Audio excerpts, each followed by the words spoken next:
Hey everybody, it's Ben here, and behind me I've got a 1970s electric riding lawnmower. Now, it's spring, it's beautiful, but it's also time to start doing yard work and that sort of thing.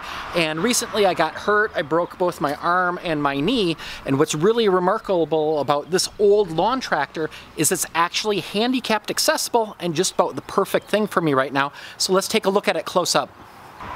So just a real quick view of this thing. It's electric, it's 36 volts, just like an old-fashioned golf cart.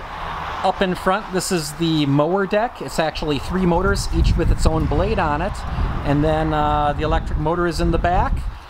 It's got 1 battery under the hood, 2 batteries under the seat, 12-volt batteries for 36 volts. Now traditionally this would have used 6-volt batteries and it would have had 4 back here under the seat.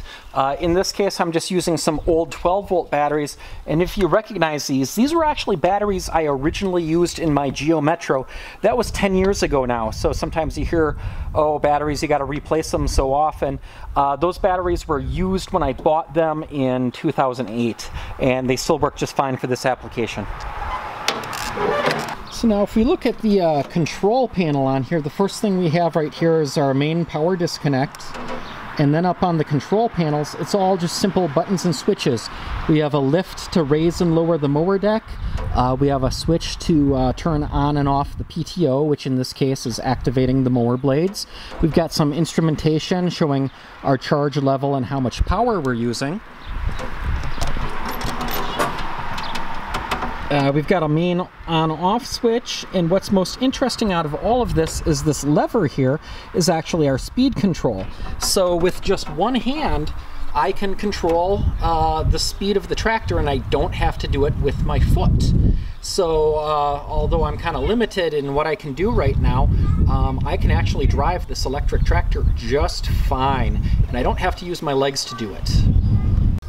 Now, besides being really easy to use, this is also super low maintenance. There's only 1 belt on this entire machine.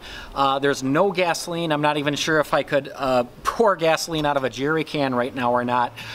No mufflers, very nice and quiet. The loudest thing on it is the front casters on my pavement, but it's very quiet once it's actually on the grass. All I did to pull this out from winter was I checked the batteries, just made sure that they were charged, topped off the charge, and that was really it.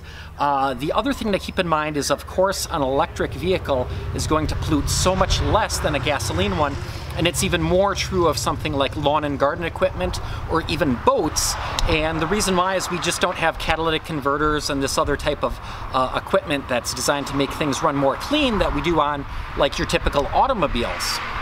And the last thing to remember too is there's a lot of great push electric lawnmowers coming to market recently. So go to your Home Depot or Lowe's, any place like that, and check out what they have for push electric mowers now. There's really some great equipment out there. It's not all from the 1970s. So until next time, stay charged up.